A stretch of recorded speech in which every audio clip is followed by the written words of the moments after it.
Vamos lá então, a pergunta é do Sandro de Taguatinga. Ele diz o seguinte: bom dia, cabeças. O Rogério teve aí o cargo mais desejado por todos os políticos, que é governador. Ele quer saber qual é a avaliação que você faz desse período que você ficou no governo, já que a grande reclamação desse governo atual diz que pegou a saúde sucateada, o mato alto, né? Então o pessoal quer saber, o Sandro lá de Taguatinga, qual a avaliação que você faz desses 9 meses que você ficou à frente do governo do Distrito Federal, já que você tinha o poder da caneta. Então, na verdade, eles falam que é a herança maldita. Né? Isso.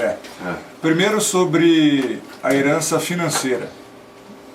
Assim que, se todos forem para a internet e fizerem uma pesquisa já no 1º de janeiro de 2011, portanto, o primeiro dia do mandato do atual governo, começou-se, obviamente, ainda na transição, mas de forma mais efetiva no início do mandato do atual governo, uma série de críticas e uma série de balões de informação de que nós tínhamos deixado dívidas impagáveis, etc. Quem avalia se deixou dívida ou não sou eu, nem o atual governo, é o Tribunal de Contas, né? Quando aprova ou não as contas. Né? As nossas contas não só foram aprovadas, como também foram, com os auditores do Tribunal de Contas, elas foram aferidas e a gente deixou um superávit, né? Nós deixamos, não só dito por eles também, mas também pelo secretário de Fazenda do governo do Distrito Federal atual também. Portanto, com relação a finanças, né? Isso foi por água, por terra. Né? Com relação a sucatear a saúde, imagina o que são 8 meses, né? E se você consegue implantar alguma coisa. Né? Porém, muito me orgulho de ter feito algumas coisas para a saúde. Primeiro, não faltou medicamento. Pode procurar também aí as notícias. Não faltou medicamento. Segundo, não fiz nenhuma compra emergencial, né, que era uma praxe, aqui no Distrito Federal mesmo, de fazer compras emergenciais. Vocês podem procurar alguma, né, compra emergencial. As unidades hospitalares foram abastecidas com medicamentos. E o mais importante, nós descentralizamos os recursos da saúde.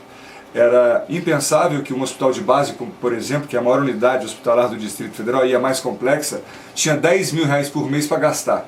Ou seja, dependia absolutamente da Secretaria de Saúde, da Secretaria do Departamento de Administração e Finanças. O que a gente fez? Criou um programa de descentralização, descentralizando recursos para os hospitais. Esses dias eu visitei o filho de um amigo nosso que se acidentou muito feio, filho do Miro, né, de moto, fui lá no hospital de base. E as enfermeiras, até alguns médicos nos cumprimentaram e falaram que está funcionando. Né? Então assim, eu até recentemente para o blog do Mino, eu propus um debate. Eu estou pronto para um debate. Um debate sobre saúde, né? Um debate dos meus 8 meses contra alguns anos aí. Né? Sobre saúde, educação, segurança, transporte, infraestrutura. Né? Em 8 meses eu fiz o que eu pude fazer. Dei ano de databases importantes, de categorias todas importantes de servidores. Nós honramos, né, essas databases, não deixamos nenhuma dívida. Você viu que não teve uma greve de professor, não teve uma greve de enfermeiro, não teve greve. Teve uma greve de ônibus, teve uma greve de ônibus. Há 12 dias do julgamento da intervenção, o sistema de ônibus parou pedindo aumento. Né? E como eu li a notinha que o Rogério Rossi ia dar aumento, a gente não deu aumento e a greve deixou de acontecer. Porque nós íamos, seguramente, contra a minha vontade, a gente ia fazer a intervenção no sistema. Todo mundo sabia disso. Mas resolveram, os empresários deram o aumento que os rodoviários estavam pedindo. Então foi a única paralisação que teve, que eu me lembro, mas a gente não deu aumento de passagem e diziam que a gente ia dar aumento. Então eu acho que, dentro dos nossos limites, das nossas limitações, eu fiz o que eu pude, né? E o mato? O mato é muito interessante. Não, o mato eu faço questão de falar. Esses dias eu estava na rodoviária comendo um pastel com um amigo nosso em comum e tomando um caldo de cana. E aí eu vi várias pessoas, pô, Rosso, que saudade do mato. Como assim? Saudade do mato, né? Então assim, o mato era o seguinte, a Nova Cap contrata a empresa, assim era, contratava a empresa que cortava o mato da cidade, que por acaso era uma empresa. Essa empresa com dificuldade... Terceirizava, né? Terceirizava. A Novacap entrou de greve e ela que faz a aferição, a medição diária do que essa empresa faz, e essa empresa com dificuldades. Aí tentaram me empurrar um emergencial, Mino. Tentaram empurrar para o governador do Distrito Federal um emergencial, porque uma das nossas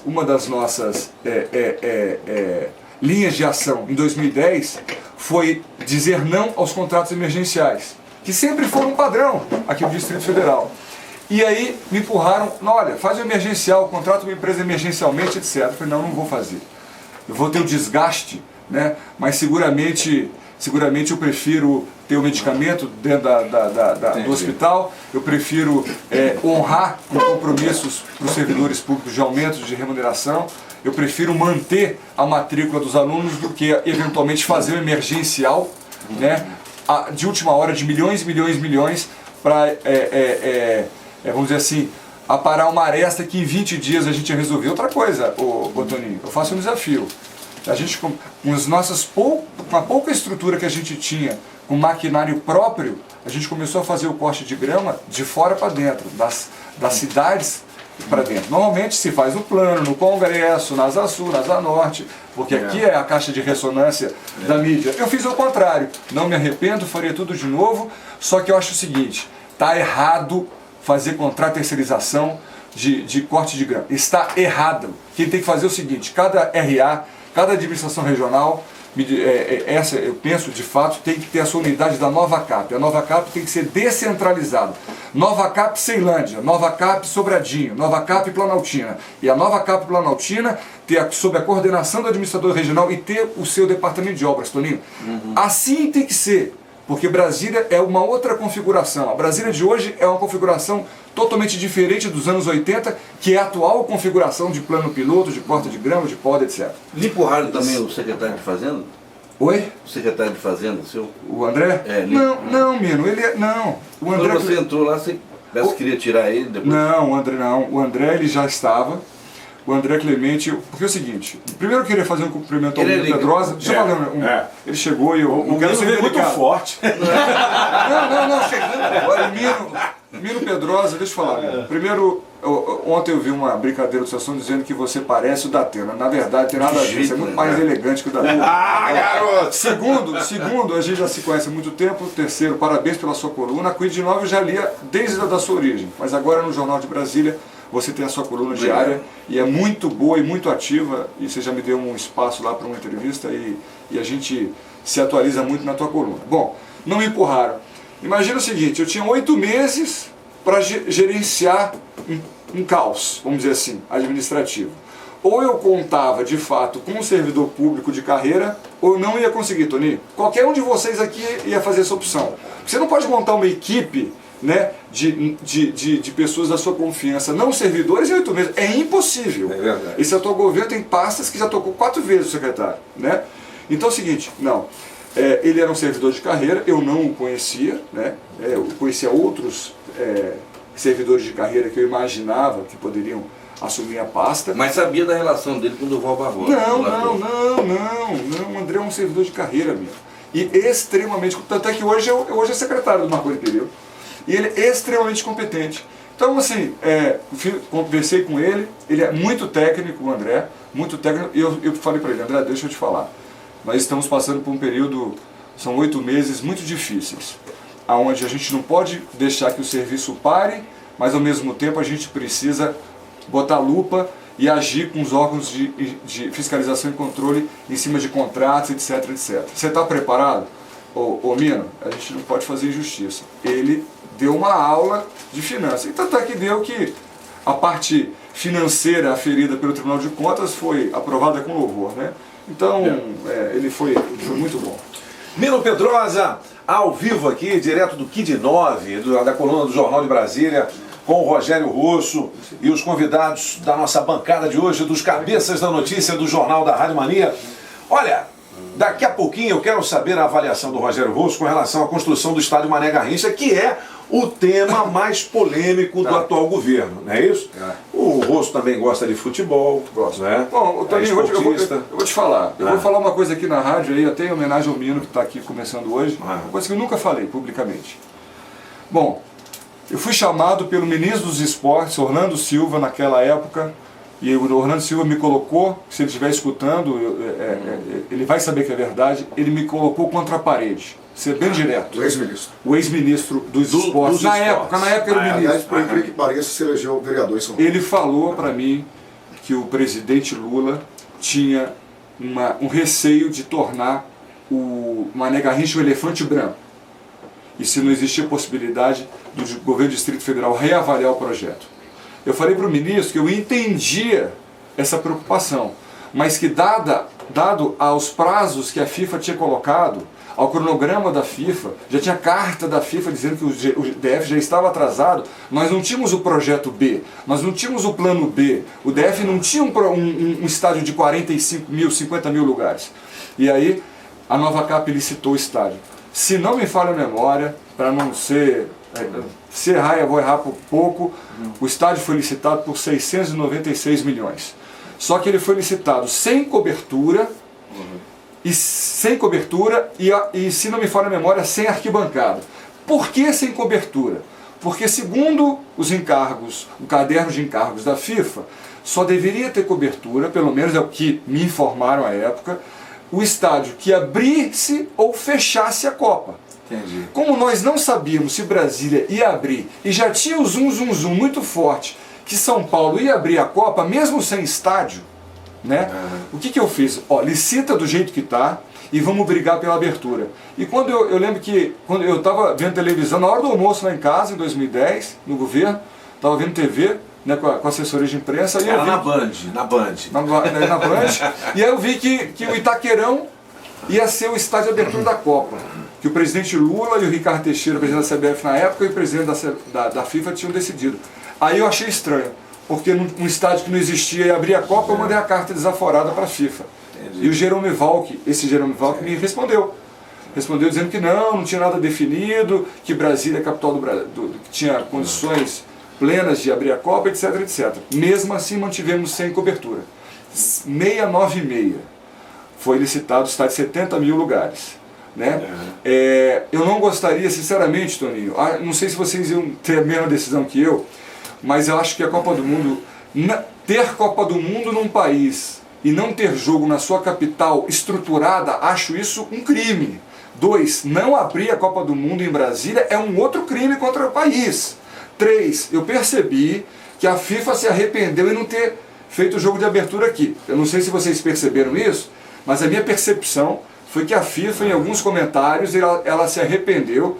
Atraso do estádio em São Paulo, problemas de acesso ao estádio, para quem conhece o Itaquera, distante, né? É distante, enfim, uma série de outros problemas de financiamento do BNDES, Odebrecht construindo atrasado, etc. Rosso, com todo respeito que eu tenho a você, eu discordo. Não, eu estou colocando o fato.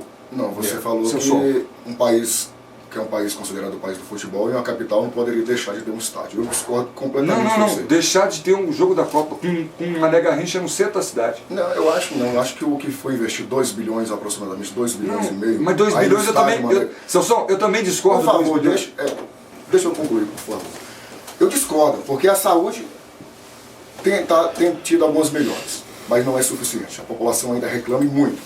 A segurança, por mais que o nosso secretário Sandro Avelar tenha se empenhado, aliás, é um excelente secretário, tem dado sangue ali pelaquela secretaria, vai de mal a pior, infelizmente. E a questão do transporte público em Brasília, que ainda deixa a desejar. Certo. Eu acredito, se esse dinheiro que foi investido hoje no estádio, se fosse aplicado na saúde, na educação, no transporte, enfim, com certeza Brasília seria, sim, uma capital para todos os países.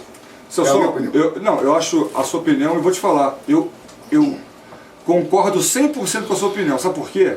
Porque o modelo que o governador Arruda escolheu à época, foi um modelo de obra pública, ou seja, você licita o estádio ou a obra e o Estado paga a obra.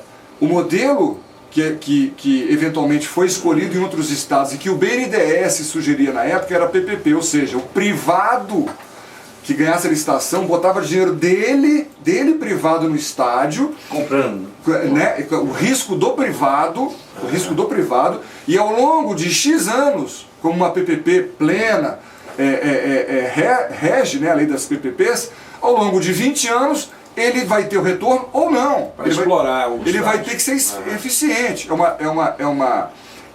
chama uma concessão na PPP administrativa ou patrocinada. É uma patrocinada porque você tem o ingresso do estádio e você tem também o terreno que o setor público te ofertou. Ou seja, esse teria sido o meu modelo, o Celson. Deixa eu falar para você. Concordo com você.